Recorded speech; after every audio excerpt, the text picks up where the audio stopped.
The burning started on a Tuesday morning in October. Not the gentle sting of dry contacts or dust particles, but a searing agony that felt like someone had poured acid directly onto my corneas. I stumbled blindly toward the bathroom mirror, tears streaming down my face as I clawed at my contact lenses, desperate to remove them before permanent damage occurred. Before we jump back in, tell us where you're tuning in from, and if this story touches you, make sure you're subscribed, because tomorrow I've saved something extra special for you. What I discovered that morning would unravel 12 years of marriage and expose a conspiracy so calculated, so deliberately cruel, that it would make national headlines and change medical safety protocols forever.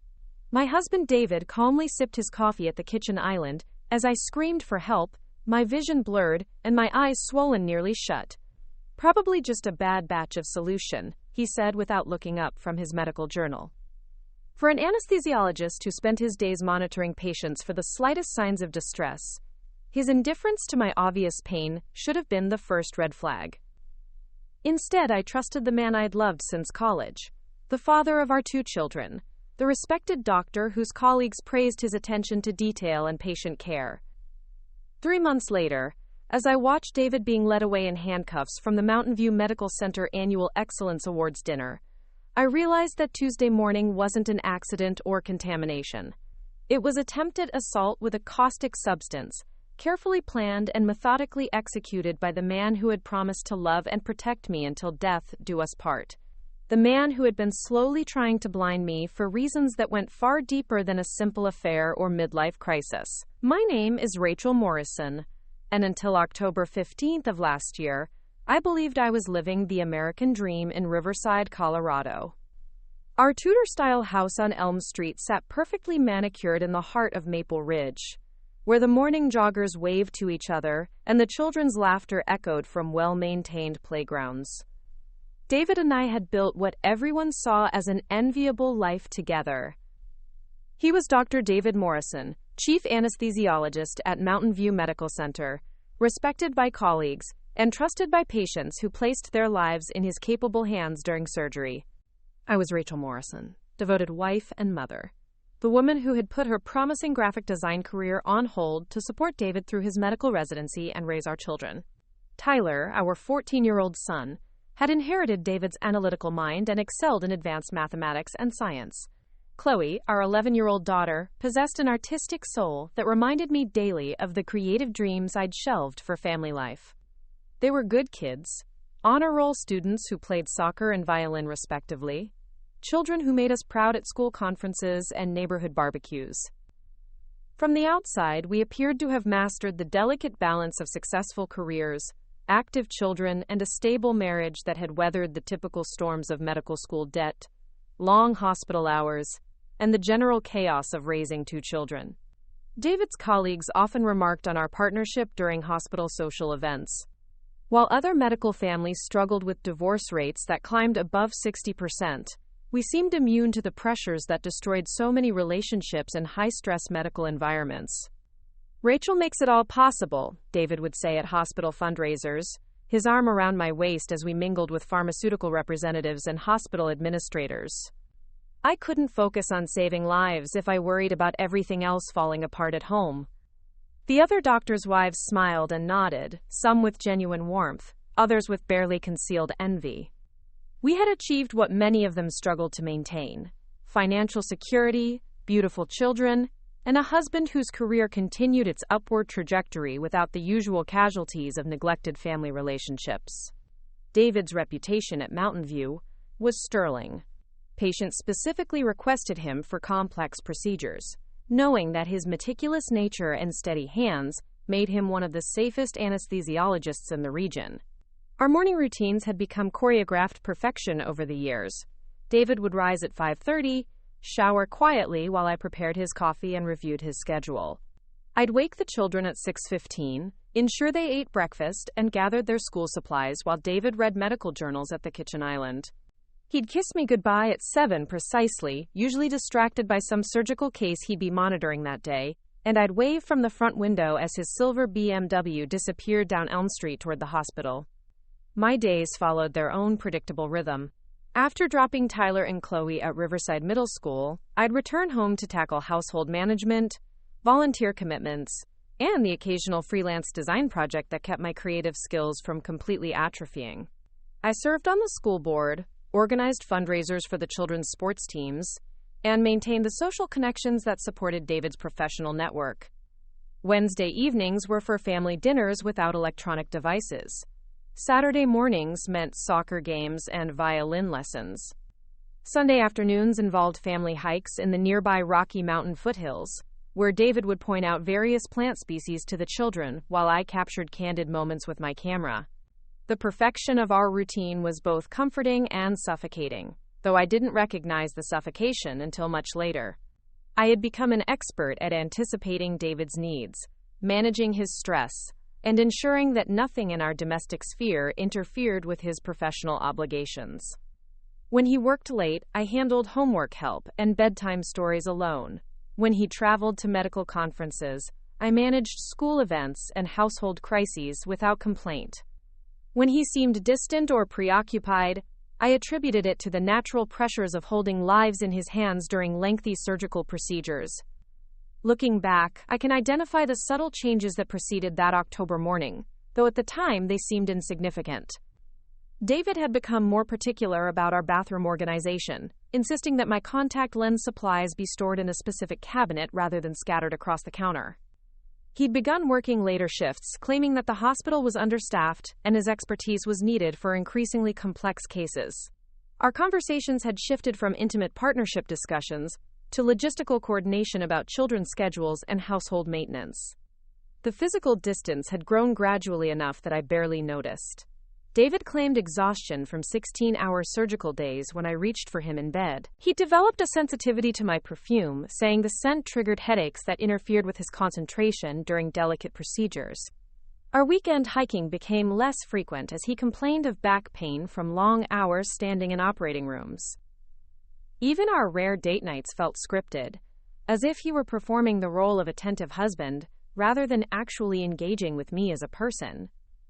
I rationalized every change, every distance, every subtle shift in our dynamic. Medical careers demanded sacrifice, I told myself. The stress of literally holding human lives in his hands would naturally affect someone's personality and relationships. David was approaching 45, and perhaps he was experiencing some version of a midlife transition that would resolve itself with time and patience. I'd read articles about physician burnout and the psychological toll of constant life and death decision-making. My role was to provide stability and support, not to add pressure or demands to his already overwhelming professional responsibilities. The morning routine on October 15th began like thousands of others before it. David's alarm sounded at 5:30 precisely. I heard the shower running as I padded downstairs to start his coffee, a dark roast blend he'd discovered at a medical conference in Denver the previous year. His schedule showed 2 major surgical procedures that day, including a complex cardiac surgery that would require his presence for potentially 8 hours. I laid out his favorite breakfast, steel-cut oats with fresh berries and a single slice of whole grain toast with almond butter. By 6:15, Tyler and Chloe were stumbling downstairs in their school uniforms, backpacks stuffed with homework and permission slips that needed my signature. Chloe complained about an upcoming science test on the respiratory system, while Tyler expressed anxiety about trying out for the high school math team. Normal parental concerns that I addressed with encouragement and practical suggestions while David finished his breakfast in characteristic silence. He kissed my cheek at 7 precisely, his lips barely grazing my skin before he gathered his hospital ID badge and car keys. "Long day today," he murmured, already mentally preparing for the surgical cases ahead. "Don't wait up if I'm late." I watched from the kitchen window as he backed out of our driveway, his BMW joining the stream of morning commuters heading toward downtown Riverside and Mountain View Medical Center. After dropping the children at school, I returned home to begin my own daily routine. The house felt peaceful in its emptiness, sunlight streaming through the windows I'd spent Saturday afternoon cleaning until they sparkled. I had volunteer work to complete for the upcoming school fundraiser, a graphic design project for a local nonprofit that needed a new logo, and grocery shopping for the week ahead. I saved my contact lenses for last, as I always did. My morning routine included washing my face, brushing my teeth, and finally inserting the daily disposable lenses that corrected my moderate nearsightedness. David had suggested I switch to daily disposables the previous year, claiming they were more hygienic than the monthly lenses I'd used for decades. The change made sense from a medical perspective, and I appreciated his professional input on health matters affecting our family. The contact lens solution sat in its usual spot in the bathroom cabinet where David had insisted I store it for better organization. I'd been using the same brand for months without any issues, following proper hygiene protocols that David had reinforced with his typical medical precision. Wash hands thoroughly, open a fresh pair of lenses, rinse them briefly in solution, insert carefully, and dispose of the previous day's lenses in the appropriate waste container. That Tuesday morning, the routine proceeded normally until the moment the lenses touched my corneas. The burning sensation was immediate and unlike anything I'd experienced in 25 years of wearing contacts. Preparing and narrating this story took us a lot of time, so if you are enjoying it, subscribe to our channel. It means a lot to us. Now back to the story. It wasn't the mild irritation of a lens inserted incorrectly, or the temporary discomfort of dry eyes. This was searing, chemical agony that felt like someone had lit matches behind my eyelids. I stumbled toward the bathroom mirror, my vision already blurring as tears poured down my face. The reflection staring back at me was terrifying. Bloodshot eyes swelling rapidly, skin around my orbital bones turning an alarming shade of red, and an expression of panic that I'd never seen on my own face. My hands shook violently as I attempted to remove the lenses, but the pain was so intense that I could barely force my eyelids open long enough to locate them. "David!" I screamed toward the kitchen, my voice echoing off the bathroom tiles with genuine terror. "Something's wrong. Help me!" His response came from the kitchen, calm and unhurried despite my obvious distress. "What's the matter, Rachel?" "My contacts!"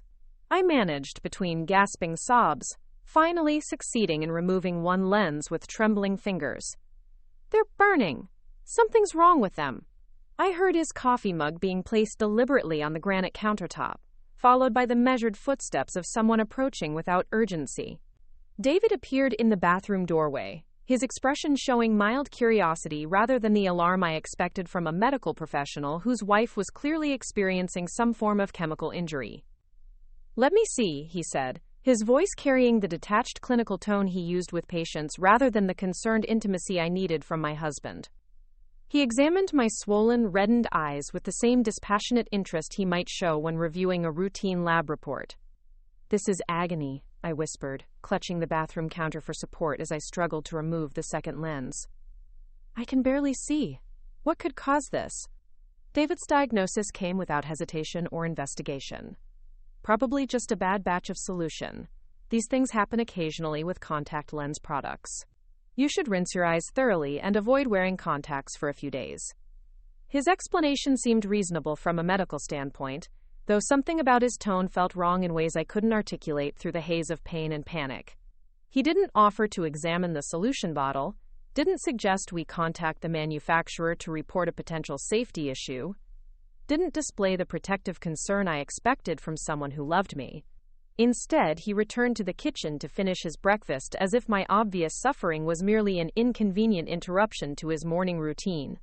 I spent the next hour flushing my eyes with saline solution, applying cold compresses, and taking over-the-counter pain medication while David prepared for his workday with his usual methodical precision. By the time he left for the hospital, my vision had partially cleared, though my eyes remained painfully sensitive to light and continued producing tears at an alarming rate. "Call your eye doctor if it doesn't improve," David suggested as he gathered his hospital ID and car keys, his advice delivered with the same casual concern he might show for a patient's minor post-operative discomfort. "And throw away that solution bottle. No point in risking another reaction." After he left, I sat alone in our pristine kitchen, pressing ice packs against my swollen eyelids while trying to understand what had happened. David's explanation made logical sense. Contact lens solutions occasionally became contaminated during manufacturing, leading to eye irritation in sensitive users. As a medical professional, he would recognize the symptoms and know the appropriate treatment. My dramatic reaction was probably just bad luck, combined with heightened sensitivity. But something nagged at the edges of my consciousness, a whisper of doubt that I couldn't quite silence. In 12 years of marriage, David had never seen me in genuine physical distress without responding immediately with professional competence and personal concern. When I'd broken my wrist during a family skiing trip 3 years earlier, he'd transformed instantly from husband to doctor, assessing my injury, managing my pain, and ensuring I received appropriate medical care. When Chloe had suffered a severe allergic reaction to shellfish at a restaurant, David's response had been swift, decisive, and emotionally engaged. This morning, watching me struggle with obvious chemical burns to my eyes, he'd remained detached and almost indifferent. His explanation came too quickly, without the investigation or concern I expected from someone with his medical training and personal investment in my well-being. Most troubling, he'd shown no curiosity about the cause of my injury or interest in preventing similar incidents. I dismissed these concerns as paranoid thinking brought on by pain and shock. David was probably preoccupied with the complex surgical procedures scheduled that day. 8 hours of cardiac surgery required intense mental preparation, and my contact lens problems were relatively minor compared to life-and-death medical decisions. His clinical detachment was likely a coping mechanism, not a sign of indifference or suspicious behavior. Over the following days, my eyes gradually healed, though they remained sensitive to bright light and contact lens wear. I switched temporarily to my old eyeglasses, frames I hadn't worn regularly in years, and made an appointment with Dr. Patricia Sullivan, the ophthalmologist who'd been managing my vision care since we'd moved to Riverside. David's suggestion to discard the contaminated solution made perfect sense, so I threw away the nearly full bottle and purchased a replacement from a different batch at the pharmacy. The incident faded into memory as our lives resumed their normal rhythm. Tyler's math team tryouts went well, earning him a spot on the junior varsity squad. Chloe's science test resulted in her highest grade of the semester. David's surgical schedule remained demanding, keeping him at the hospital for increasingly long hours that I attributed to his growing reputation and the complex cases that resulted from professional success. 3 weeks later, I attempted to return to contact lens wear using the new solution I'd purchased. The burning sensation returned immediately, though less intensely than before. Dr. Sullivan's examination revealed residual inflammation that she attributed to sensitivity developed after the initial chemical reaction. She recommended extended use of prescription eye drops and continued reliance on eyeglasses until my corneas completely healed. Sometimes these reactions create lasting sensitivity, Dr. Sullivan explained during my follow-up appointment. Your eyes need time to recover completely before we risk another incident. I accepted her medical advice without question, though privately I wondered why my eyes would remain sensitive to a completely different batch of contact lens solution. David dismissed my concerns with the same clinical detachment he'd shown during the original incident. Eye chemistry is complicated, he said without looking up from his medical journal. Dr. Sullivan knows what she's talking about. November passed quietly as my eyes gradually returned to normal. I grew accustomed to wearing glasses again, though I missed the convenience and appearance of contact lenses. David's work schedule became even more demanding as winter approached, with emergency surgeries and complex cases, keeping him at Mountain View Medical Center well past normal hours. Our conversations became increasingly brief and practical, focused on children's schedules and household logistics, rather than the intimate discussions that had once characterized our relationship. By December, I was ready to attempt contact lens wear again. Dr. Sullivan's latest examination showed complete healing of the chemical irritation, and she approved my return to daily disposable lenses with careful monitoring for any signs of renewed sensitivity. I purchased a new brand of solution, hoping that a different formula might prevent any recurrence of the October incident. The first few days went smoothly, my eyes adjusting comfortably to contact lens wear without any irritation or discomfort. I felt relief at returning to normal vision and appearance, particularly as the holiday season approached with its numerous social obligations and family photographs. David seemed pleased that I'd resolved the eye problems that had required frequent medical appointments and disrupted our usual routines. On the fourth morning of renewed contact lens wear, December 18th, the burning returned with devastating intensity. This time, the pain was even worse than the original incident, accompanied by immediate vision blurring and facial swelling that extended beyond my orbital area. I managed to remove the lenses quickly, having learned from the previous experience, but the chemical damage was already evident in the bathroom mirror. David's reaction was identical to his response in October: clinical detachment, minimal investigation, and a ready explanation that blamed manufacturing contamination or my unusual sensitivity to standard contact lens products. This time, however, something in his demeanor triggered a recognition I'd been suppressing for months. His lack of concern wasn't medical professionalism or morning preoccupation. It was the indifference of someone who had anticipated exactly what was happening to me. As I sat in our bathroom, pressing cold compresses against chemically burned corneas for the second time in 3 months, a terrifying possibility began forming in my mind. David was an anesthesiologist, trained in the precise administration of chemicals that affected human physiology. He had access to caustic substances that could cause exactly the symptoms I was experiencing. He had insisted on relocating my contact lens supplies to a specific bathroom cabinet. He had suggested the switch to daily disposable lenses. He had shown no curiosity about investigating the cause of repeated chemical injuries to my eyes. Most damning, he had displayed no emotional response to watching his wife suffer obvious chemical burns on 2 separate occasions. The perfect life I thought we'd built together suddenly felt fragile and false, like a stage set that might collapse if I examined it too closely. The man I'd trusted with my health, my children's well-being, and my future was either remarkably indifferent to my suffering or actively causing it. Either possibility was terrifying enough to shatter everything I believed about my marriage, my family, and my safety in the home we'd created together. That December morning, sitting alone in our bathroom while David prepared for another day of saving lives at Mountain View Medical Center, I made a decision that would change everything. I was going to find out exactly what was happening to my contact lenses, who was responsible, and why someone wanted to damage my vision permanently. The perfect facade of our marriage had developed its first visible crack, and I intended to follow that fissure until I discovered what lay beneath the surface of our seemingly ideal life. What I would uncover over the following months would be far more sinister than simple marital problems or professional stress. The man I'd loved and trusted for 12 years had been systematically attempting to blind me as part of a conspiracy that involved medical fraud, insurance schemes, and a carefully planned future that required my disability to succeed.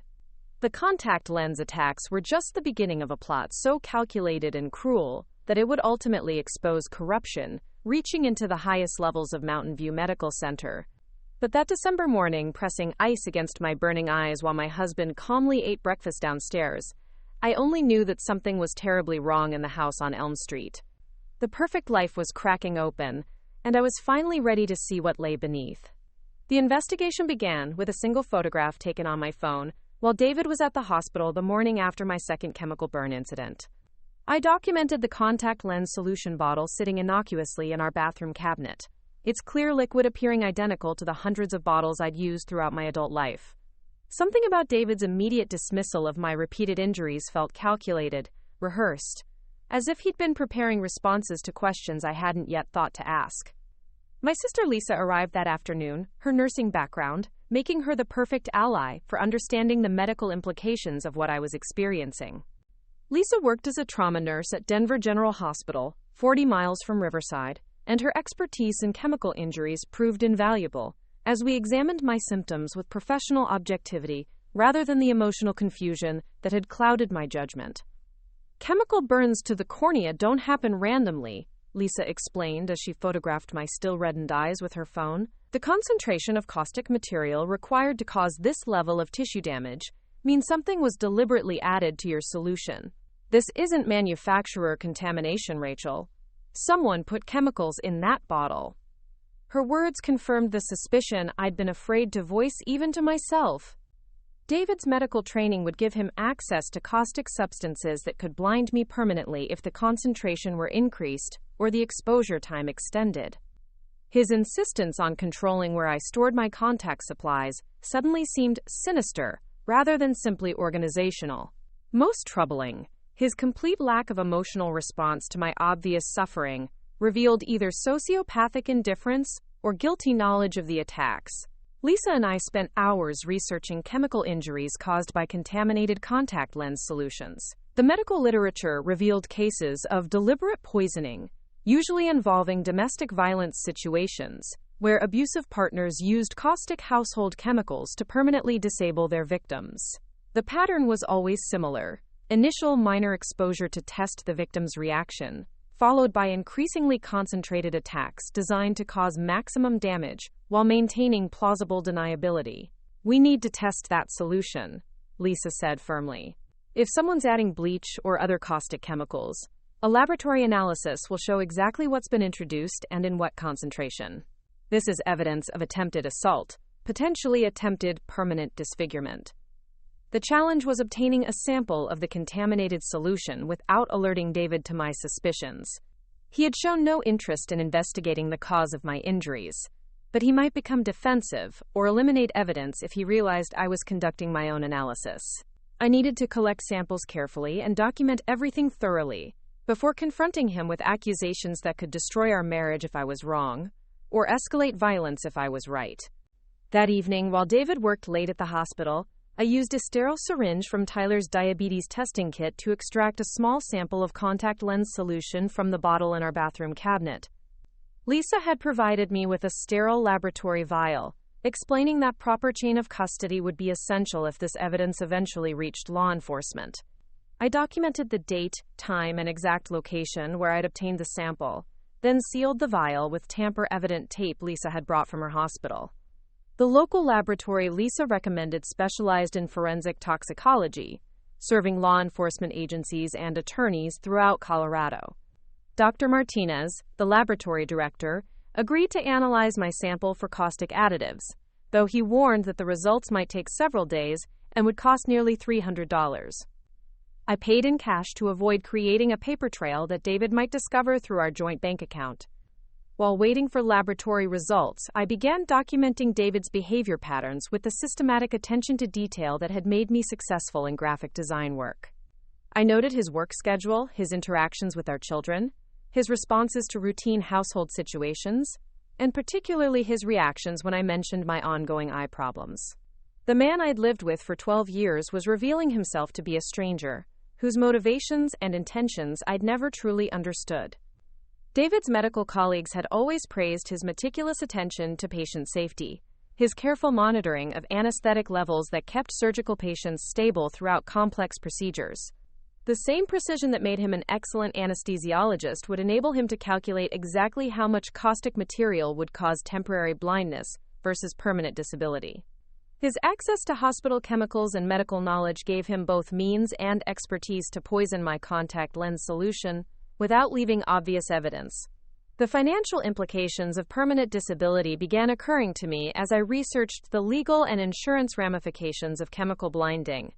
David carried substantial life and disability insurance policies on both of us, a standard practice for medical professionals whose earning capacity represented significant financial assets. If I became permanently disabled, particularly with vision loss that prevented me from working or driving, David would receive insurance payouts while also gaining complete control over our children and household decisions. More sinisterly, permanent disability would make me dependent on his medical expertise and financial support, effectively trapping me in our marriage regardless of any problems I might discover about his behavior.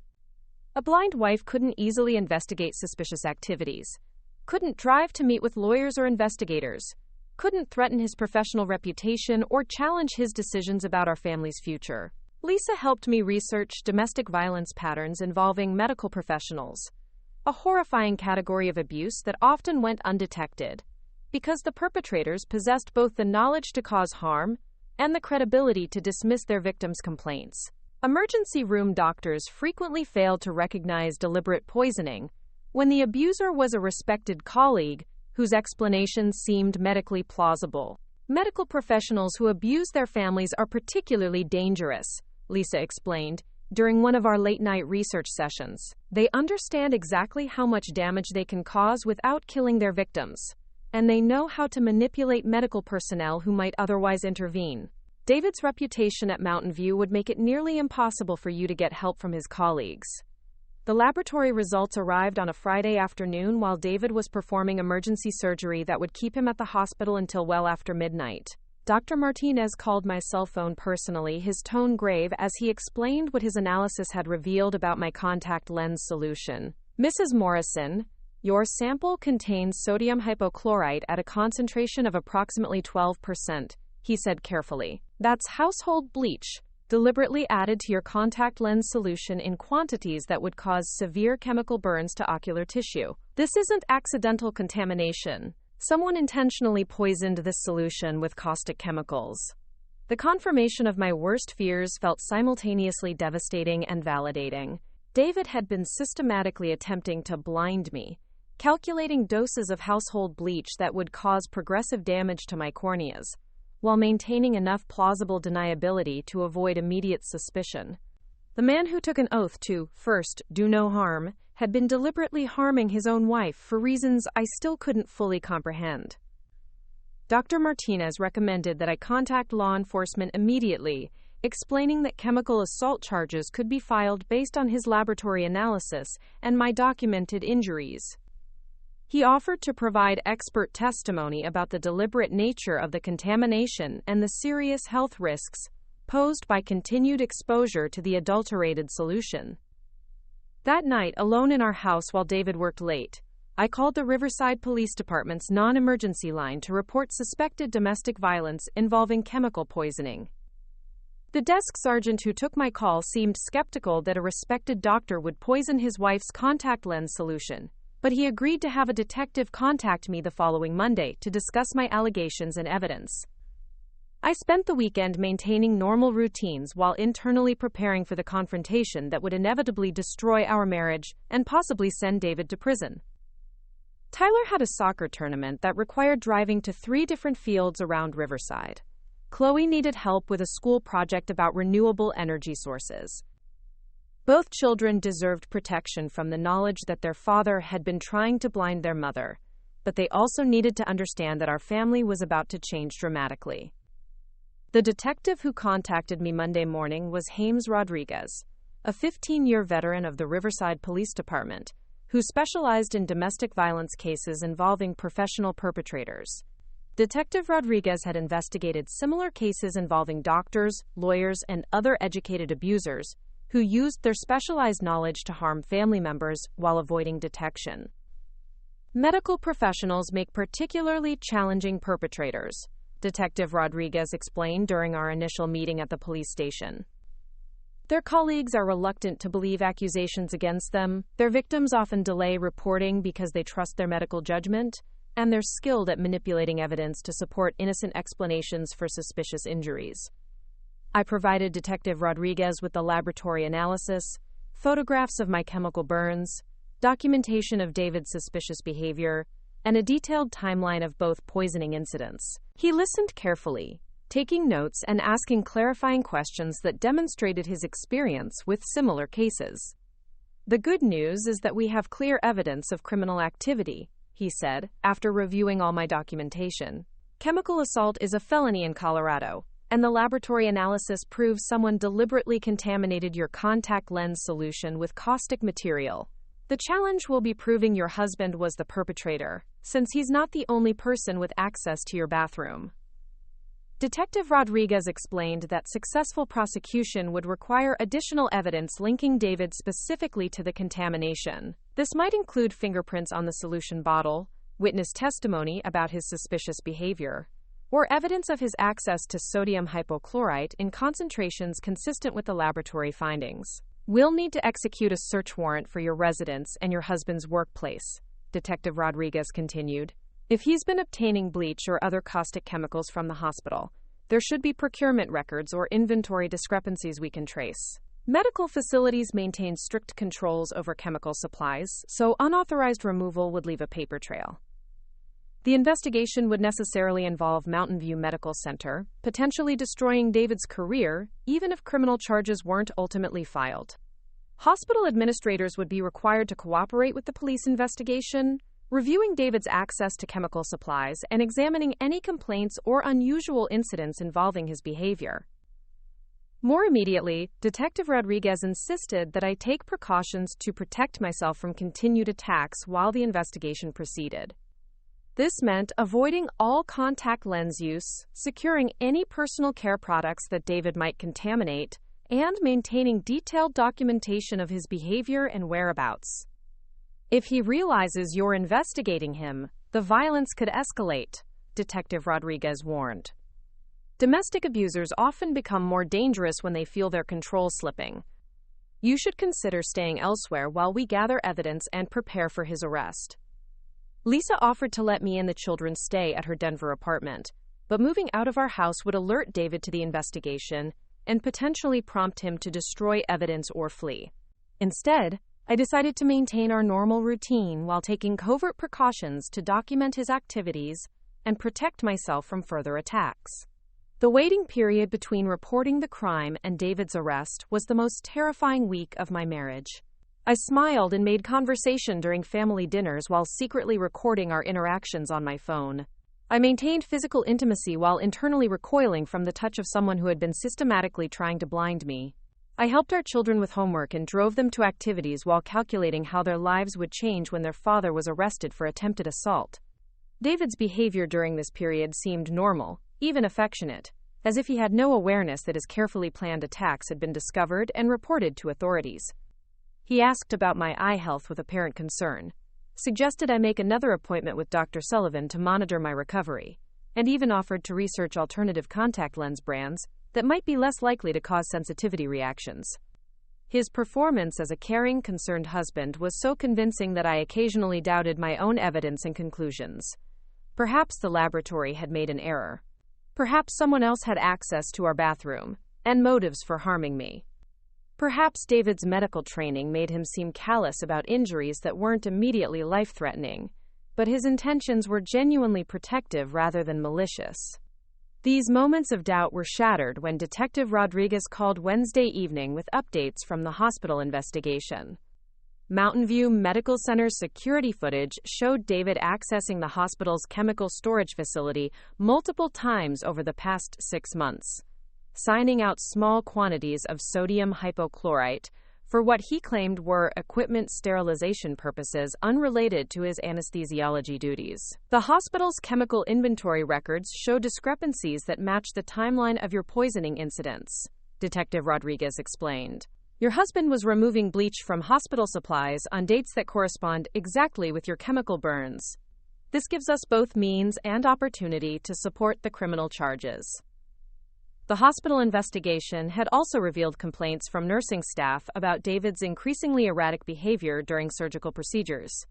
Several nurses had reported concerns to their supervisors about his attention to patient monitoring, his interactions with colleagues, and his overall professional demeanor. While none of these complaints rose to the level of formal disciplinary action, they suggested a pattern of deteriorating judgment and interpersonal problems that supported my allegations about his home behavior. Most damaging, the hospital's internal investigation had uncovered financial irregularities in David's expense reports and medication usage records. He had been claiming reimbursement for medical conferences he never attended, falsifying continuing education credits required for his medical license, and potentially diverting controlled substances for personal use or sale. Your husband's professional life is unraveling under investigation, Detective Rodriguez informed me. The hospital administration is preparing to suspend his privileges, pending resolution of criminal charges. This might make him desperate and potentially more dangerous, as he realizes his career and freedom are at stake. Friday morning, while David was at the hospital preparing for what would be his final day of surgical duties, Detective Rodriguez executed search warrants for both our home and David's office at Mountain View Medical Center.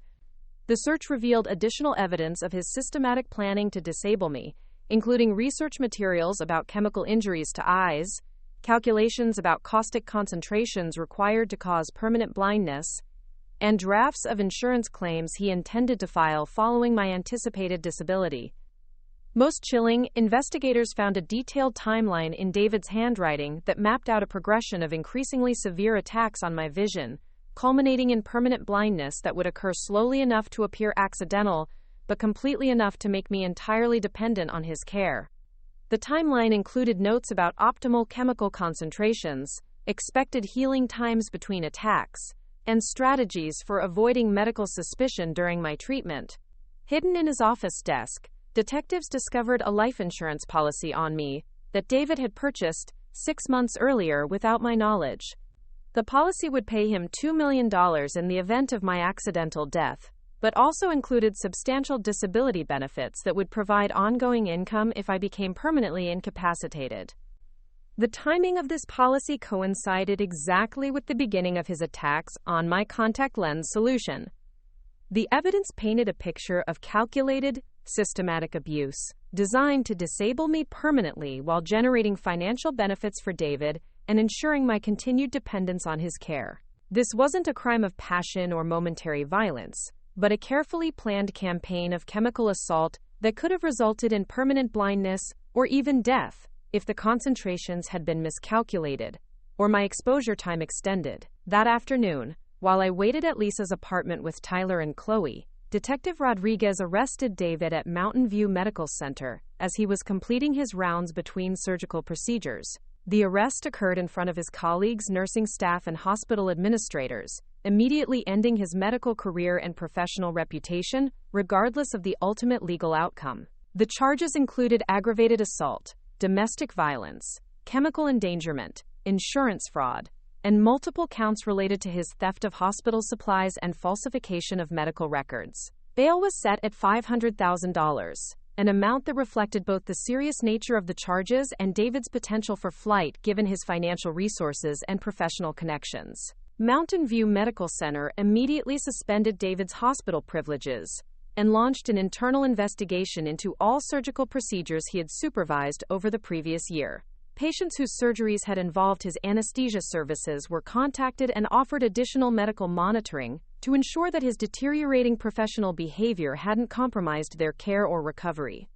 The local media quickly picked up the story of a respected anesthesiologist arrested for systematically poisoning his wife's contact lens solution. The sensational nature of the crime, combined with David's prominent position in the medical community, made the case front-page news throughout Colorado, and eventually attracted national attention from crime journalists and domestic violence advocacy organizations. That evening, as Tyler and Chloe struggled to understand why their father had been arrested and their lives had suddenly changed forever, I felt a combination of relief, validation, and profound sadness for the family that had been destroyed by David's calculated cruelty. The investigation had confirmed my worst fears about the man I'd trusted with my life and my children's well-being, while also revealing depths of deception and malice I'd never imagined possible.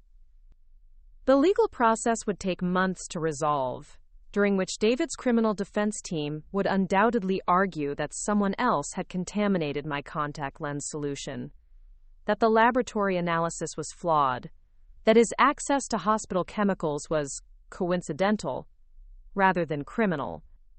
They would claim that his loving, concerned behavior during my injuries proved his innocence, that his spotless medical reputation contradicted allegations of deliberate harm to his wife. But the evidence was overwhelming. Laboratory proof of deliberate contamination, documented access to the specific chemicals found in my solution, written plans for progressively disabling me, and financial motives including insurance policies I'd never known existed. Most importantly, I now understood that the burning pain in my eyes those terrible mornings had been intentional, calculated, and designed to rob me of my independence, my security, and eventually my sight. The man who had sworn to love and protect me had instead tried to blind me for financial gain and control. The perfect life we'd built in our Tudor house on Elm Street had been a facade concealing systematic abuse that could have left me permanently disabled. The investigation had saved not only my vision but possibly my life, while exposing corruption that reached throughout Mountain View Medical Center's administration. As I tucked Tyler and Chloe into unfamiliar beds at their aunt's apartment that night, I realized that our family's story was far from over. The legal proceedings would bring additional revelations about David's criminal activities, his professional misconduct, and the institutional failures that had enabled his abuse to continue undetected. Other victims would likely come forward as the investigation expanded, revealing a pattern of harmful behavior that extended beyond our family. But for the first time in months, I could sleep peacefully knowing that no one would poison my contact lens solution while I was vulnerable and trusting. The systematic attacks on my vision had ended, the perpetrator was in custody, and the truth about David's calculated cruelty was finally being revealed to the world. The deeper investigation began 3 days after David's arrest, when Detective Rodriguez called with information that transformed my understanding of the crimes committed against me. What I had assumed was isolated domestic violence was actually part of a sophisticated insurance fraud scheme, involving multiple victims and conspiracy, reaching into the highest levels of Mountain View Medical Center's administration. "Mrs. Morrison, we need to meet immediately," Detective Rodriguez said, his voice carrying an urgency that made my stomach clench. "The hospital records we've been analyzing reveal patterns that suggest your case isn't isolated. We believe your husband has been systematically harming other patients, and potentially their family members, as part of an organized criminal enterprise." Catherine Wells, the attorney Lisa had recommended for handling my divorce and potential civil claims, joined us at the police station for what became a 4-hour briefing on the expanding criminal investigation. What Detective Rodriguez revealed about David's activities over the past 18 months shattered any remaining illusions I held about the man I'd married and the medical institution where he'd built his reputation. The forensic accounting team examining David's financial records had discovered a complex network of fraudulent insurance claims, disability benefit applications, and medical billing irregularities that generated hundreds of thousands of dollars in illegal income. My contact lens poisoning was merely one component of a much larger scheme involving deliberate patient harm designed to trigger insurance payouts and create ongoing revenue streams from disability-related medical treatments. Your husband was working with at least 3 other medical professionals to identify patients with substantial insurance coverage and deliberately cause complications during their treatments, Detective Rodriguez explained, spreading hospital records across the conference table. The victims were chosen specifically because their insurance policies included generous disability benefits, and their medical conditions made it difficult to distinguish between natural complications and deliberate harm. The conspiracy involved Dr. Richard Foster, the hospital's chief administrator, who had access to patient insurance information and surgical schedules. Dr. Amanda Chen, a radiologist who falsified imaging reports to support fraudulent disability claims. Mark Thompson, a former anesthesia technician who had been dismissed from Mountain View 6 months earlier for stealing controlled substances, but had maintained relationships with current staff members who provided inside information about vulnerable patients. Each conspirator had a specific role in identifying potential victims, creating opportunities for deliberate harm, documenting false medical conditions to support insurance claims, and ensuring that resulting disability benefits were directed to accounts they controlled. The scheme required extensive coordination and medical expertise to execute successfully while avoiding detection by hospital oversight systems. David's role was particularly insidious because his position as chief anesthesiologist gave him access to unconscious patients during their most vulnerable moments.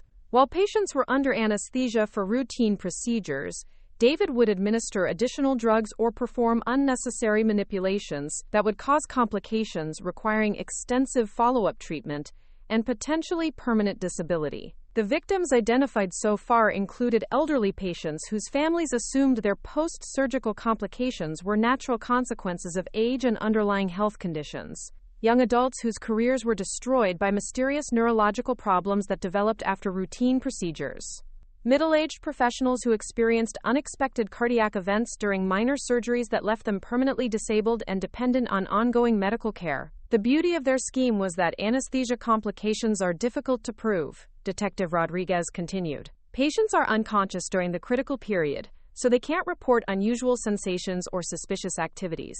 Postoperative complications are expected in certain percentages of cases, so additional problems don't automatically trigger investigations. The victims often blame themselves for not healing properly rather than suspecting deliberate harm.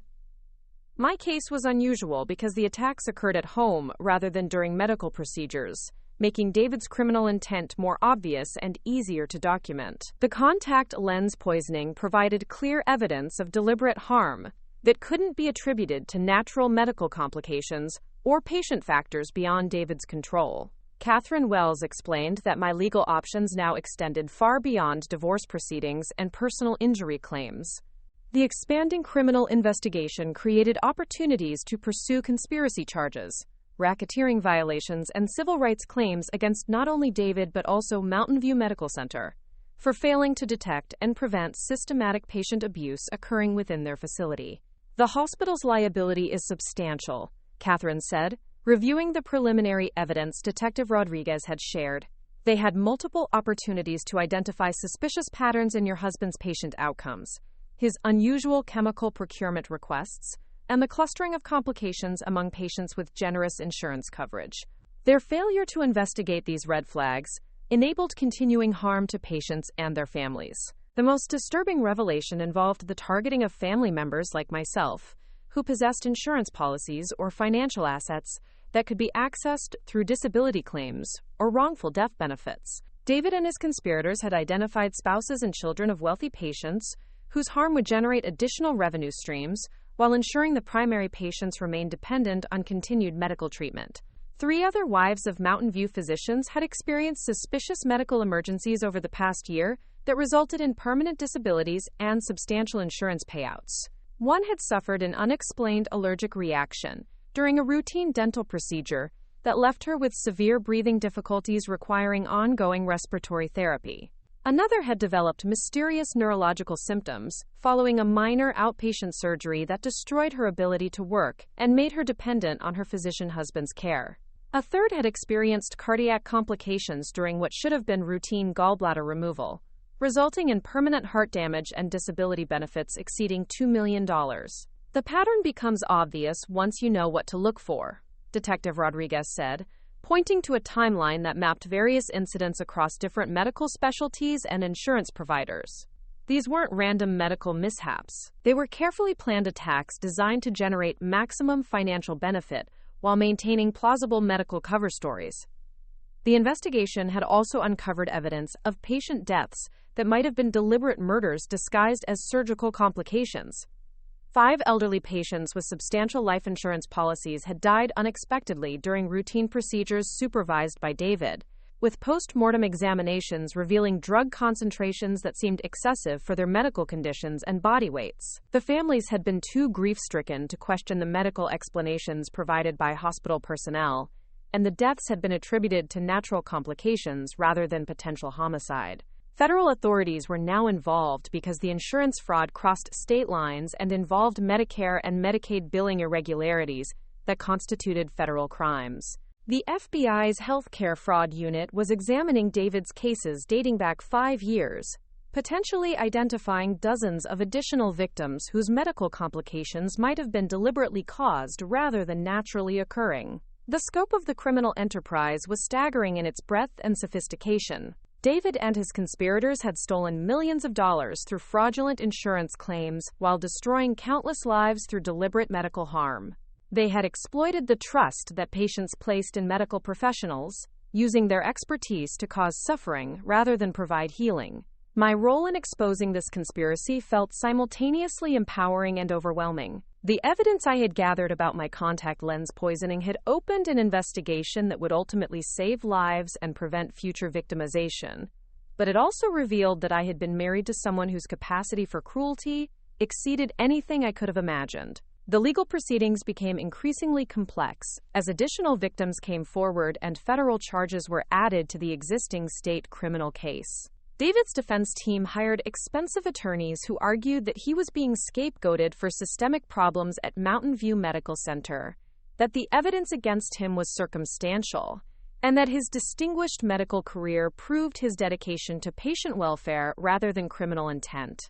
Dr. Richard Foster was arrested at his home the following Tuesday, charged with conspiracy, insurance fraud, and criminal endangerment for his role in identifying vulnerable patients and facilitating their deliberate harm. His arrest sent shockwaves through Riverside's medical community, as Foster had been respected for his administrative expertise and his efforts to improve patient safety protocols at Mountain View. The hospital's board of directors immediately placed the facility under external oversight, hiring an independent medical consulting firm to review all procedures, personnel decisions, and patient outcomes from the previous 3 years. Multiple surgical cases were being re-examined by independent medical experts to identify additional instances of deliberate patient harm that might have been missed by internal quality assurance processes. Dr. Amanda Chen was arrested at Mountain View Medical Center while reviewing patient files, her office computer containing thousands of falsified radiology reports that supported fraudulent disability claims.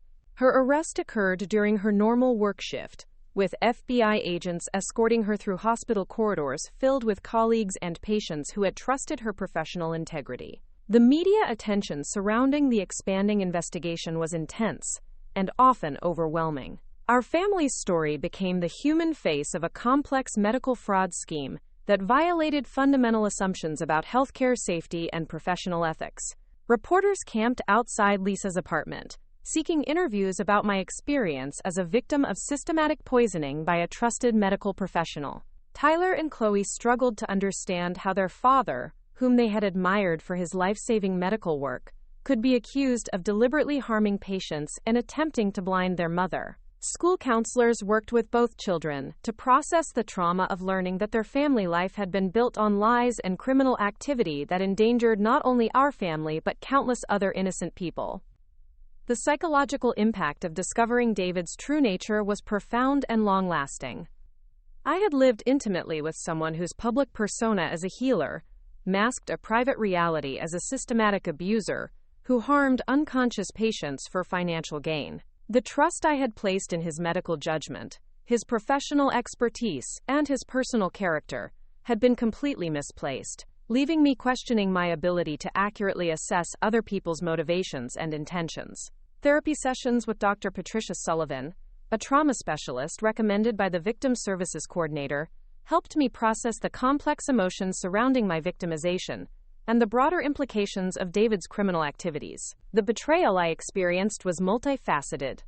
Personal betrayal by my husband, professional betrayal by someone sworn to protect patient welfare, and institutional betrayal by a medical system that failed to detect and prevent systematic abuse. Victims of medical crimes often experience particularly severe psychological trauma, Dr. Sullivan explained during one of our sessions. You trusted your husband not only as your life partner, but as a medical professional whose expertise you relied upon for health decisions affecting your entire family. Discovering that this trust was misplaced while he was actively trying to harm you creates complex trauma that requires specialized treatment approaches. The financial implications of David's arrest and the expanding investigation were immediate and severe. His medical license was permanently revoked, eliminating his income and our family's primary financial support. The house on Elm Street would need to be sold to pay legal expenses and potential restitution to other victims. Our children's college funds and retirement savings were frozen as potential proceeds of criminal activity, subject to asset forfeiture proceedings that might take years to resolve. Catherine Wells worked tirelessly to protect whatever legitimate assets our family possessed, while ensuring that victims of David's crimes received appropriate compensation from both his personal resources and Mountain View Medical Center's liability insurance. The civil litigation promised to be lengthy and complex, involving multiple plaintiffs, various insurance companies, and institutional defendants, whose responsibility for enabling the criminal conspiracy would need to be established through detailed legal proceedings. The victim impact statements for David's criminal sentencing revealed the true scope of suffering caused by the medical fraud conspiracy. Families described loved ones whose lives had been permanently altered by deliberate complications during routine procedures. Elderly patients who had endured months of unnecessary medical treatments to support fraudulent disability claims. Young adults whose careers and relationships were destroyed by mysterious health problems that developed after minor surgeries. One particularly heartbreaking statement came from the daughter of an elderly man who had died during routine gallbladder surgery supervised by David. The family had grieved what they assumed was a tragic but natural complication, only to learn months later that their father's death might have been deliberate murder, designed to trigger life insurance payouts that David and his conspirators had planned to steal. "We trusted Dr. Morrison with our father's life," the daughter wrote in her victim impact statement. "We believed that his medical expertise and ethical training meant that our father would receive the best possible care during his surgery. Instead, we now know that Dr. Morrison may have deliberately killed our father for financial gain while we sat in the waiting room praying for his recovery." The systemic failures at Mountain View Medical Center that enabled David's criminal activities became the subject of congressional hearings on healthcare fraud and patient safety oversight. Hospital administrators, state medical board officials, and insurance company executives were called to testify about the regulatory gaps that allowed systematic patient abuse to continue undetected for years. The hearings revealed that David's suspicious patient outcomes had been noted by several nurses and junior physicians, but their concerns were dismissed by senior administrators who prioritized maintaining the hospital's reputation and David's revenue generation over patient safety. The hospital's internal quality assurance processes had been deliberately weakened to avoid identifying problems that might damage the institution's competitive position in Riverside's medical marketplace. Insurance companies had received multiple claims related to David's patients that should have triggered fraud investigations, but the geographic dispersion of victims and the medical complexity of their conditions prevented recognition of suspicious patterns. The lack of coordination between different insurance providers meant that no single company saw enough questionable claims to justify expensive fraud investigations. State medical licensing authorities had received complaints about David's professional conduct from both patients and colleagues, but these reports were handled by different investigators who failed to recognize connections between seemingly unrelated incidents. The medical board's understaffing and limited investigative resources meant that only the most obvious cases of professional misconduct received thorough examination. The congressional testimony painted a picture of systemic failure across multiple institutions that should have protected patients from medical professionals who abused their positions for criminal gain. The regulatory framework governing healthcare providers contained numerous gaps and coordination failures that enabled sophisticated criminals like David to operate with impunity while harming countless innocent victims. Reform legislation introduced following the hearings would require enhanced background checks for medical professionals, improved coordination between insurance companies and medical licensing boards, mandatory reporting systems for suspicious patient outcomes, and strengthened whistleblower protections for healthcare workers who reported concerns about colleague behavior. Mark Thompson, the former anesthesia technician who had provided inside information to David's criminal conspiracy, agreed to cooperate with federal investigators in exchange for reduced charges. His testimony revealed additional details about how the scheme operated and identified other potential victims whose cases had not yet been investigated. Thompson described a culture of corruption at Mountain View Medical Center, where financial pressures and competitive dynamics encouraged medical professionals to prioritize revenue generation over patient welfare. Physicians who questioned unusual patient outcomes or suspicious colleague behavior were marginalized or forced out of the institution, while those who generated substantial billing revenue were protected from oversight regardless of their professional conduct. Dr. Morrison wasn't the only physician at Mountain View who was harming patients for financial gain, Thompson testified during David's criminal trial. The hospital administration knew about suspicious patterns in patient outcomes, but they chose to ignore problems that might damage their reputation or reduce their revenue. They created an environment where criminal behavior was not only possible, but actually rewarded. The trial proceedings revealed additional evidence of David's calculated cruelty and systematic planning to harm both patients and family members. Expert witnesses testified about the medical knowledge required to administer precise doses of caustic chemicals that would cause progressive blindness without immediate detection. Financial analysts explained the insurance fraud scheme's complexity and the millions of dollars in fraudulent claims that had been generated through deliberate patient harm. David's defense team argued that he was suffering from undiagnosed mental illness that impaired his judgment and moral reasoning, making him less culpable for the criminal conspiracy. They presented psychiatric testimony suggesting that the stress of medical practice and financial pressures had caused a psychological breakdown that led to increasingly desperate and irrational behavior. The prosecution countered with evidence of David's meticulous planning, sophisticated criminal methodology, and calculated efforts to avoid detection that demonstrated clear criminal intent rather than mental illness. The detailed timelines for my progressive blinding, the careful research into caustic chemical concentrations, and the systematic coordination with other conspirators proved that David's actions were deliberate and purposeful rather than impulsive or psychologically impaired. The jury deliberated for 3 days before returning guilty verdicts on all charges related to the insurance fraud, conspiracy, medical malpractice, and domestic violence. David was sentenced to 25 years in federal prison without possibility of parole, ensuring that he would never again have the opportunity to harm patients or exploit the trust placed in medical professionals. Dr. Richard Foster received a 15-year sentence for his administrative role in facilitating the criminal conspiracy, while Dr. Amanda Chen was sentenced to 12 years for falsifying medical records and supporting fraudulent insurance claims. Mark Thompson received 5 years in exchange for his cooperation and testimony against the other conspirators. Mountain View Medical Center agreed to pay $47 million in civil settlements to victims and their families, while also implementing comprehensive reforms to prevent future criminal activity by medical professionals. The hospital's ownership changed hands, its administration was completely replaced, and its operational procedures were restructured under ongoing federal oversight.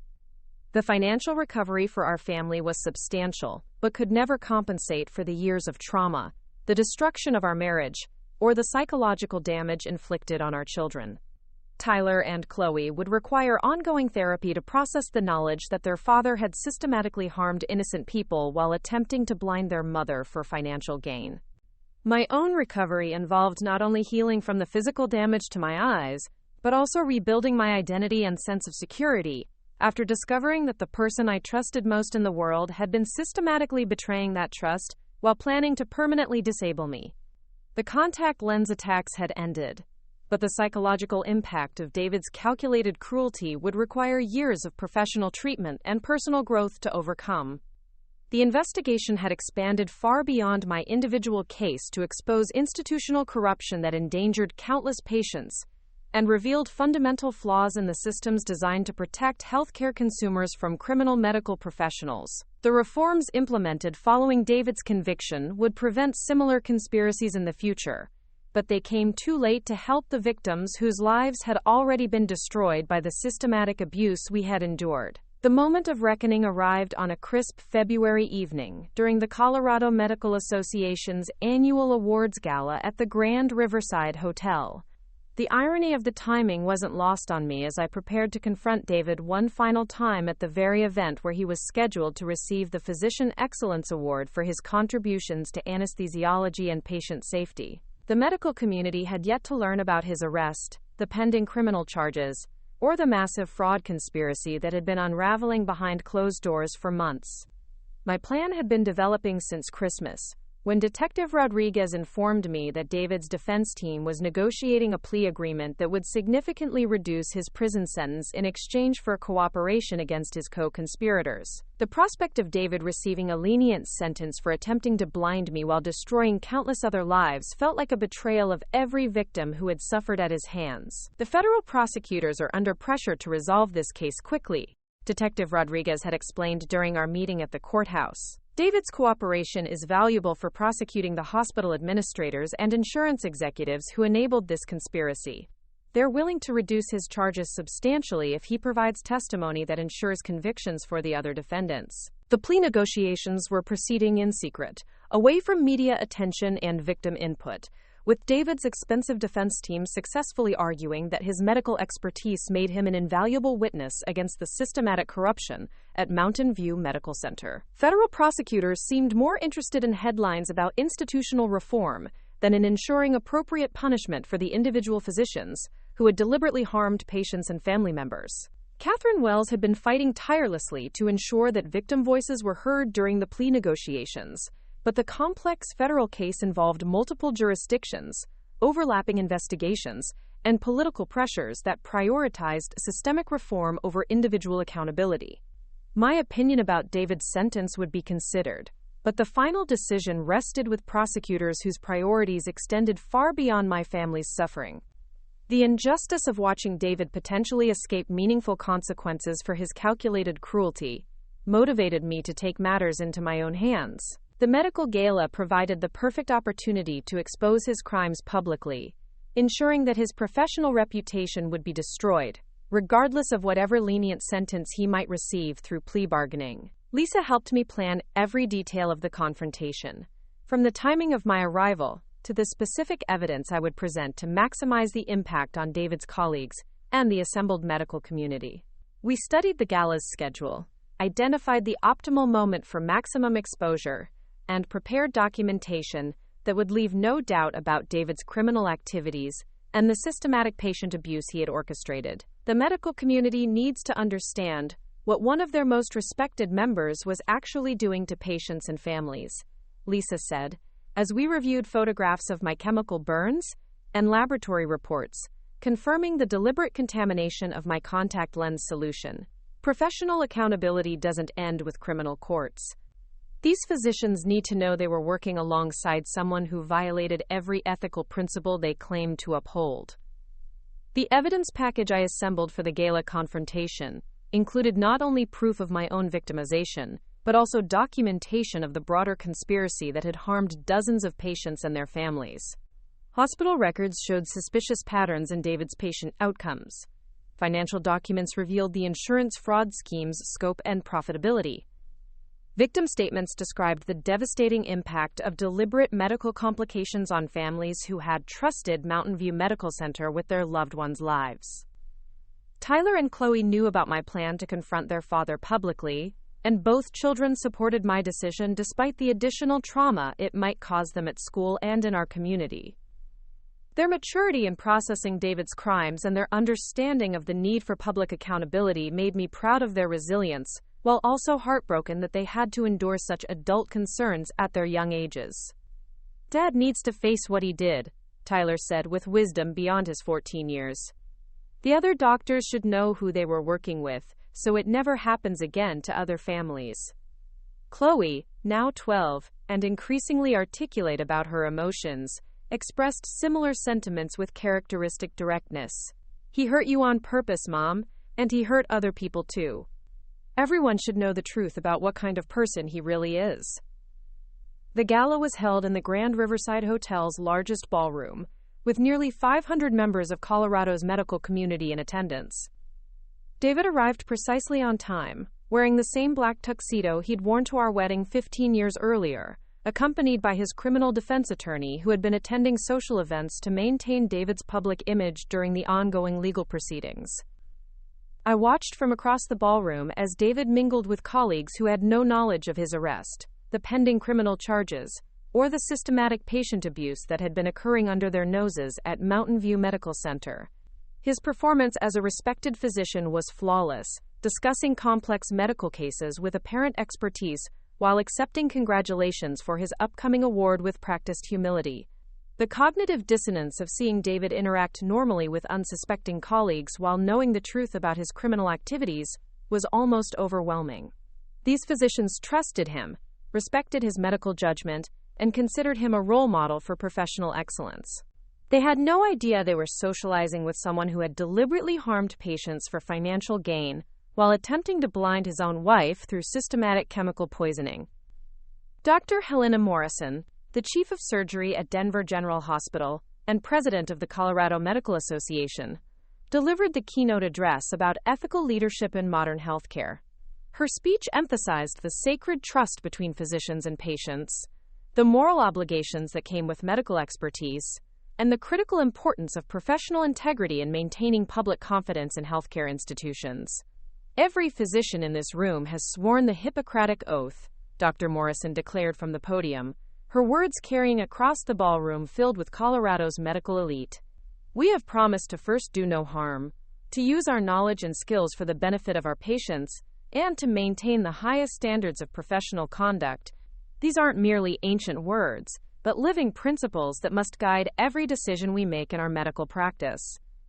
The irony of her speech, delivered moments before David would be honored for his supposed commitment to these same principles, was almost unbearable. I sat at a table near the back of the ballroom, the evidence package concealed in my evening bag, waiting for the optimal moment to reveal the truth about one of their most respected colleagues.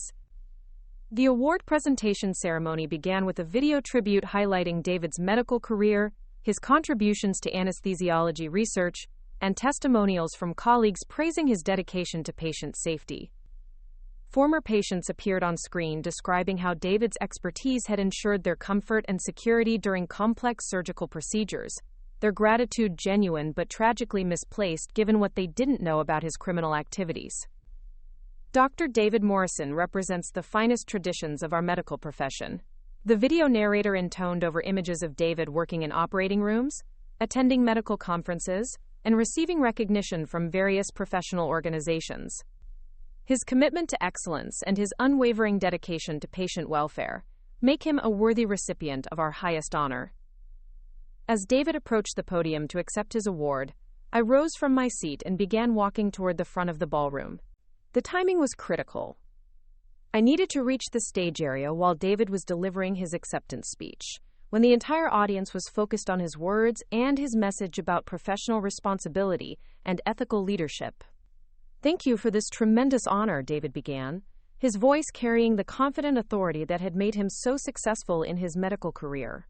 "Throughout my career, I have been guided by the principle that patients place their trust in us during their most vulnerable moments. We must never betray that trust or use our position for personal gain at their expense."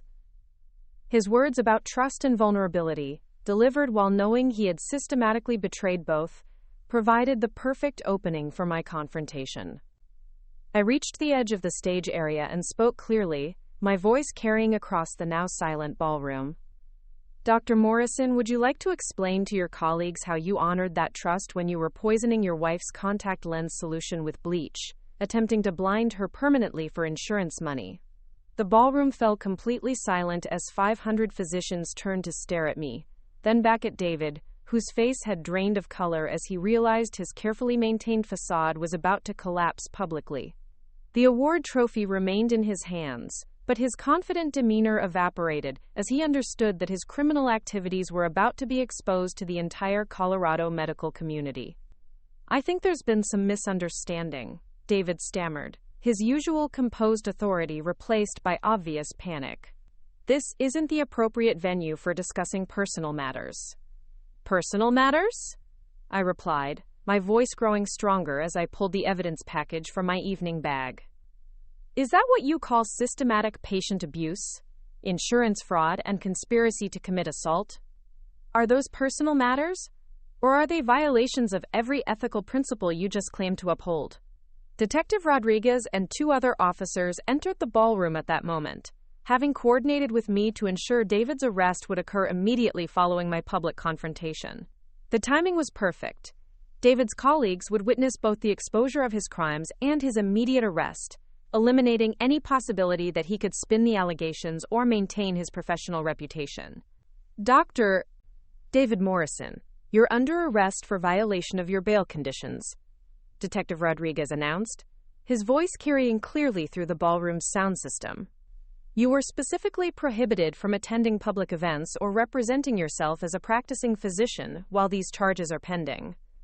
The murmur of confusion and shock from the assembled physicians grew louder, as they began to understand that their colleague and award recipient was being arrested for serious criminal charges. I used their attention to distribute copies of the evidence I had prepared, ensuring that David's professional community would understand the full scope of his criminal activities. "Your colleague has been systematically poisoning patients during surgery, falsifying medical records to support fraudulent insurance claims, and attempting to permanently disable family members for financial gain," I announced to the stunned audience. "The FBI has evidence of at least 30 victims, including patients who died during procedures where Dr. Morrison deliberately administered fatal drug doses." Catherine Wells joined me at the front of the ballroom, having coordinated with Detective Rodriguez to ensure the legal aspects of David's public arrest were handled properly. Her presence lent additional credibility to my accusations, while also ensuring that David's rights were protected during this very public exposure of his criminal activities. The evidence against Dr. Morrison includes laboratory analysis proving he contaminated his wife's contact lens solution with caustic chemicals, Catherine announced to the assembled physicians. Hospital records show he stole bleach and other dangerous substances from Mountain View Medical Center. Financial documents reveal his participation in a multi-million-dollar insurance fraud conspiracy that targeted vulnerable patients. Dr. Helena Morrison, who had delivered the keynote address about professional ethics just minutes earlier, approached the microphone with obvious shock and confusion. Her role as president of the Colorado Medical Association required her to address this unprecedented situation, while processing the horrifying revelation that one of their honored colleagues was accused of systematic patient abuse. The Colorado Medical Association will cooperate fully with law enforcement investigations into these allegations. Drive. Morrison announced, her voice shaking slightly as she struggled to maintain professional composure. If these charges are proven, they represent the most serious violation of medical ethics and professional responsibility in our organization's history. As David was led away in handcuffs, his former colleagues sat in stunned silence, many of them reviewing the evidence documents I had distributed, and beginning to understand the scope of the criminal conspiracy that had been operating within their professional community. Some physicians were already pulling out their phones, likely calling their own hospitals to report suspicious patterns they might have noticed in David's patient outcomes. The immediate aftermath of David's public arrest was chaotic, with physicians clustering in small groups to discuss the shocking revelations while media representatives who had been covering the gala rushed to interview witnesses and obtain copies of the evidence I had presented. The Colorado Medical Association's annual celebration had transformed into a crime scene and news event that would dominate healthcare headlines for weeks. Dr. Patricia Sullivan, my ophthalmologist who had treated my chemical burns, approached me during the confusion to offer her support and professional validation of my decision to expose David's crimes publicly. Her medical expertise lent additional credibility to my accusations, while also providing emotional support during this traumatic but necessary confrontation. "What you've done tonight took tremendous courage," Dr. Sullivan said, her hand on my shoulder as we watched David being escorted from the ballroom. "The medical community needs to confront this kind of criminal behavior directly. Too often we protect colleagues who betray our professional obligations, and patients suffer as a result." The media attention following David's dramatic arrest was immediate and intense, with national news outlets picking up the story of a respected anesthesiologist exposed for systematic patient abuse at a medical awards ceremony. The visual impact of David being arrested while holding his Professional Excellence Award created powerful imagery that illustrated the gap between medical professionals' public reputations and their private criminal activities. Federal prosecutors, faced with overwhelming public attention and professional community outrage, immediately withdrew the lenient plea agreement they had been negotiating with David's defense team. The public exposure of his crimes made it politically impossible to offer reduced charges in exchange for his cooperation, ensuring that he would face the full consequences of his criminal activities. The public interest demands that Dr. Morrison be held fully accountable for his crimes, the U.S. Attorney announced at a press conference the following morning. The severity of his actions and the number of victims involved require the maximum penalties available under federal law. There will be no plea agreements that compromise justice for the families he has harmed. The Colorado State Medical Board immediately launched its own investigation into David's professional conduct, with the goal of ensuring that his medical license would be permanently revoked and that other physicians would understand the consequences of betraying their professional obligations. The board's investigation would also examine Mountain View Medical Center's oversight failures and implement reforms to prevent similar criminal conspiracies in the future. Mountain View Medical Center's board of directors issued a statement expressing shock and dismay at the revelations about David's criminal activities, while also acknowledging their institutional responsibility for failing to detect and prevent systematic patient abuse occurring within their facility. The hospital committed to comprehensive reforms and victim compensation while also cooperating with ongoing federal investigations. "We are horrified to learn that Dr. Morrison violated the trust that patients and families placed in our institution," The hospital's statement read, "We accept full responsibility for our failure to identify suspicious patterns in patient outcomes and will implement comprehensive changes to ensure that such criminal behavior cannot occur in the future." The impact on our family was both liberating and traumatic, as Tyler and Chloe processed their father's public disgrace while also feeling proud of my courage in exposing his crimes. Their classmates and teachers had seen the news coverage, creating awkward situations that required careful management to protect their emotional well-being, while also acknowledging the reality of their father's criminal activities. Lisa provided crucial support during the immediate aftermath of the gala confrontation, helping me manage media requests, while also ensuring that Tyler and Chloe received appropriate counseling to process the public attention surrounding their father's crimes. The decision to expose David publicly had been necessary for ensuring justice, but it also created additional trauma for our family. The financial implications of David's public arrest were significant, as his professional reputation had been completely destroyed, and his ability to earn income as a physician was permanently eliminated. However, the civil litigation against Mountain View Medical Center and the insurance companies involved in the fraud conspiracy promised substantial compensation for the years of abuse and the ongoing trauma affecting our family. Catherine Wells worked tirelessly to ensure that the civil cases proceeded efficiently, using the public attention and criminal convictions to negotiate favorable settlements that would provide financial security for our family, while also sending a message to healthcare institutions about their responsibility to prevent criminal behavior by their employees. The systemic reforms implemented following David's exposure included enhanced background checks for medical professionals, improved coordination between hospitals and law enforcement agencies, mandatory reporting requirements for suspicious patient outcomes, and strengthened protections for healthcare workers who reported concerns about colleague behavior. Professional medical organizations across the country used David's case as an example of the need for enhanced ethical training and oversight systems that could identify physicians who were exploiting their positions for criminal gain.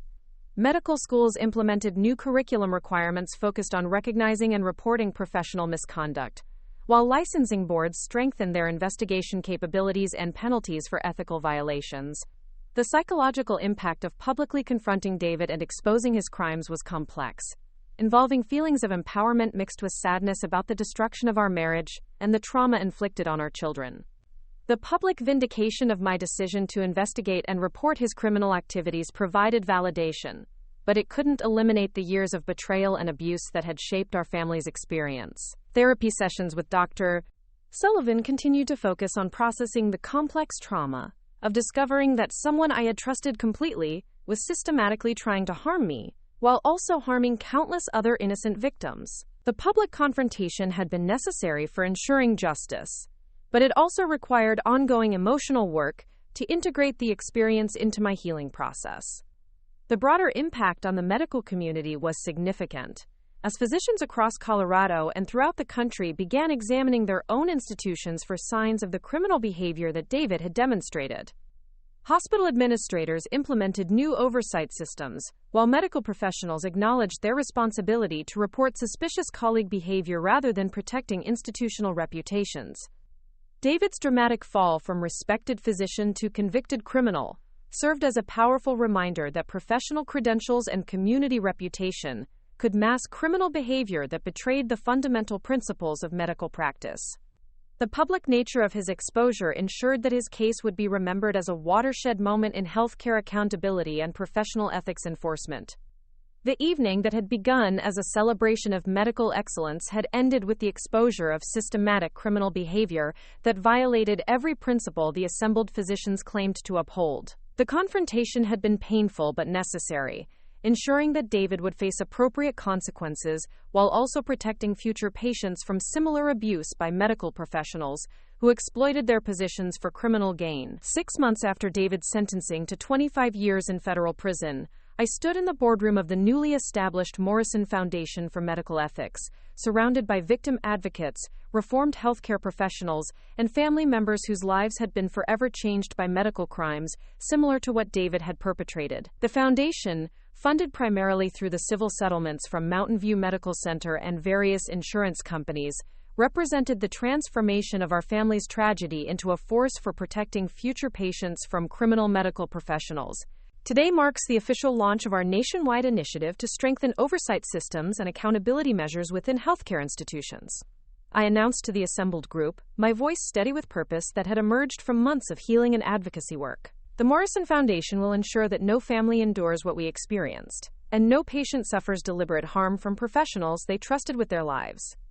The Foundation's mission encompassed multiple approaches to preventing medical crimes, funding advanced detection systems that could identify suspicious patterns in patient outcomes, supporting legislation that enhanced penalties for healthcare fraud, providing resources for victims and their families, and training medical professionals to recognize and report concerning colleague behavior before it escalated to criminal activity. Dr. Patricia Sullivan had agreed to serve as the Foundation's medical director, bringing her expertise in ophthalmology and patient safety to guide our clinical initiatives. Her involvement lent professional credibility to our advocacy efforts, while also ensuring that our recommendations would be grounded in sound medical practice rather than emotional reactions to traumatic experiences. The medical community has learned valuable lessons from Dr. Morrison's crimes, Dr. Sullivan explained to the Foundation's board during our inaugural meeting. Healthcare institutions across the country are implementing new oversight protocols, enhanced background screening processes, and improved reporting systems that will make it much more difficult for criminal behavior to continue undetected. The changes implemented at Mountain View Medical Center had become a model for hospitals throughout Colorado and beyond. The facility's new ownership had invested millions of dollars in state-of-the-art monitoring systems that tracked unusual patterns in patient outcomes, medication usage, and equipment access. Every medical professional's activities were logged and analyzed by sophisticated algorithms that could identify potential safety concerns before they resulted in patient harm. Federal legislation known as the Morrison Act had been signed into law 3 months earlier, establishing mandatory reporting requirements for healthcare institutions, creating national databases for tracking medical professional misconduct, and providing enhanced protections for whistleblowers who reported criminal activity within medical facilities. The law represented the most significant healthcare accountability reform in decades, inspired directly by the systemic failures that had enabled David's conspiracy to operate undetected. Tyler, now 15 and remarkably mature for his age, had chosen to dedicate his high school community service hours to the Foundation's educational outreach programs. His presentations to student groups about recognizing warning signs of abuse and the importance of speaking up about concerning adult behavior were powerful and effective, transforming his personal trauma into advocacy that protected other young people. "My father taught me that people aren't always who they appear to be," Tyler told a group of 8th graders during one of his presentations. "Even adults who seem successful and respected can be doing terrible things in private. It's important to trust your instincts when something feels wrong, and to tell someone you trust if an adult is behaving in ways that seem dangerous or inappropriate." Chloe, now 13 and developing her own voice as an advocate, focused her efforts on supporting other children whose families had been affected by medical crimes. Her natural empathy and artistic talents made her particularly effective at helping younger victims express their emotions through creative activities that facilitated healing, while also raising awareness about the long-term impact of medical betrayal on families. "Art helped me understand my feelings when everything was confusing and scary," Chloe explained to a group of families affected by healthcare fraud. "When adults you're supposed to trust hurt you or people you love, it's really hard to know how to feel about it. But drawing and painting can help you figure out what's inside your heart and start to feel better." The civil litigation against David, Mountain View Medical Center, and the various insurance companies involved in the conspiracy had concluded with settlements totaling $47 million distributed among identified victims and their families. Our family's portion of the settlement provided financial security that allowed me to dedicate myself full-time to Foundation work and advocacy, rather than returning to traditional employment. More importantly, the legal proceedings had established precedents that made healthcare institutions more vulnerable to liability for failing to detect and prevent criminal behavior by their employees. Hospital administrators across the country now understood that ignorance or negligence regarding staff misconduct could result in devastating financial penalties and permanent damage to their institutional reputations. Catherine Wells had become not only our family's attorney but also a close friend, whose legal expertise proved invaluable in navigating the complex regulatory and legislative changes emerging from David's case. Her law firm now specialized in medical crime cases, representing victims and their families while also advising healthcare institutions on compliance with new accountability requirements. The Morrison case fundamentally changed how the legal system approaches medical crimes, Catherine explained during a recent interview with Healthcare Law Journal. Prosecutors, judges, and juries now understand that deliberate patient harm by medical professionals represents a particularly serious form of criminal activity that deserves enhanced penalties and comprehensive institutional reform. Detective Rodriguez had been promoted to lead a specialized unit within the Riverside Police Department that focused on medical crimes and healthcare fraud. His expertise in investigating complex conspiracies involving professional perpetrators made him a sought-after consultant for law enforcement agencies throughout Colorado and neighboring states dealing with similar cases. The Morrison investigation taught us that medical crimes often involve sophisticated conspiracies that require specialized investigative techniques, Detective Rodriguez said during a training session for police officers. Healthcare institutions have complex hierarchies, specialized knowledge, and institutional cultures that can enable criminal behavior if law enforcement doesn't understand how these systems operate.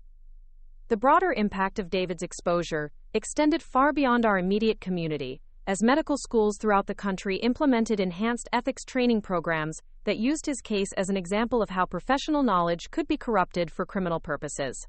Future physicians learned about the warning signs of colleague misconduct, their ethical obligations to report concerning behavior, and the devastating consequences that resulted from failing to protect patients from harmful medical professionals. Professional medical organizations revised their codes of conduct and disciplinary procedures to address the types of systematic abuse that David had perpetrated.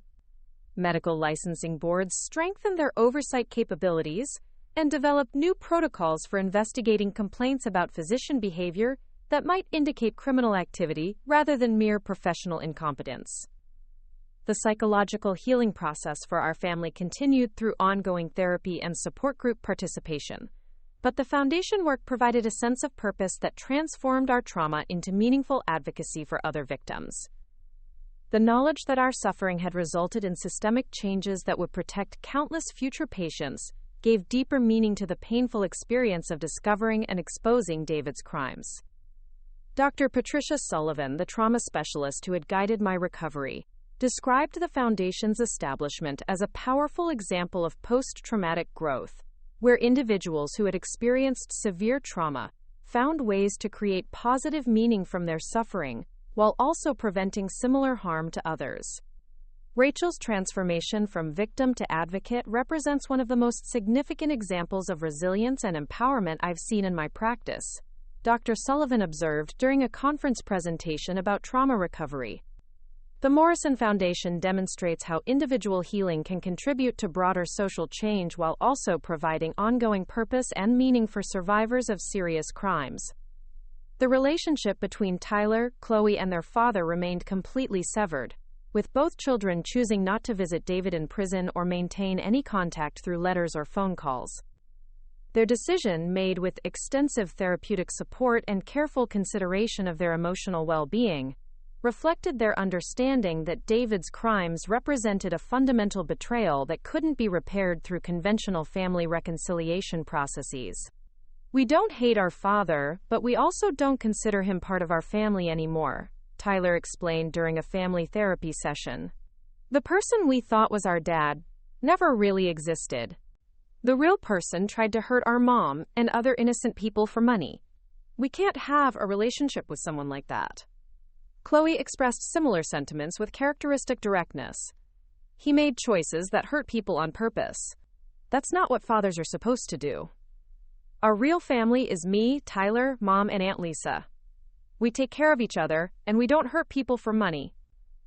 Lisa had relocated to Riverside to help with our family's recovery and the Foundation's operations, bringing her nursing expertise and personal support to both our household and our advocacy work. Her professional background in trauma care made her particularly valuable in developing Foundation programs that addressed the unique needs of medical crime victims and their families. The house on Elm Street had been sold as part of the legal proceedings, with the proceeds contributing to victim compensation and foundation funding. Our new home, a smaller but comfortable residence in a different neighborhood, represented a fresh start free from the memories and associations connected to David's criminal activities. The annual Morrison Foundation Symposium on Medical Ethics and Patient Safety had become a significant event in the healthcare calendar, attracting medical professionals, law enforcement officials, victim advocates, and policymakers from throughout the United States. The symposium provided education about preventing medical crimes, while also honoring the memories of patients who had died as a result of deliberate harm by trusted healthcare providers. The Morrison Symposium ensures that the medical community never forgets the consequences of failing to protect patients from criminal colleagues. Dr. Helena Morrison, president of the Colorado Medical Association, said during her keynote address at the Foundation's second annual event, "We must remain vigilant in our oversight responsibilities and committed to the ethical principles that define our profession." The guest speakers at Foundation events included other victims of medical crimes, reformed healthcare professionals who had reported colleague misconduct, law enforcement specialists in medical fraud investigation, and policy experts working on healthcare accountability legislation. Their presentations provided comprehensive perspectives on the complex challenges involved in preventing and responding to criminal behavior within medical institutions. One particularly moving presentation came from the daughter of an elderly patient who had died during surgery supervised by David. Her victim impact statement described the family's journey from grief and confusion to understanding and advocacy, illustrating how individual tragedies could contribute to broader systemic reforms that protected other families. "My father trusted Dr. Morrison with his life, and that trust was betrayed in the most fundamental way possible," she told the symposium audience. "But his death wasn't meaningless if it helps prevent other families from experiencing similar losses." The reforms inspired by the Morrison case ensure that his suffering contributed to positive change in healthcare safety. The international attention attracted by David's case had resulted in invitations for me to speak at medical conferences and victim advocacy events throughout North America and Europe. These presentations provided opportunities to share our story with global audiences, while also learning about similar challenges and reform efforts in other countries' healthcare systems. Medical crime is an international problem that requires coordinated responses from healthcare institutions, law enforcement agencies, and legislative bodies, I explained during a presentation to the World Health Organization's Patient Safety Committee. The Morrison Foundation's work demonstrates how individual cases can inspire comprehensive reforms that protect patients regardless of where they receive medical care. The Foundation's research initiatives had begun producing significant findings about the prevalence and characteristics of medical crimes, using sophisticated data analysis to identify patterns that could help healthcare institutions detect problematic behavior before it escalated to criminal activity. These research projects represented the first comprehensive attempt to quantify the scope of deliberate patient harm by medical professionals.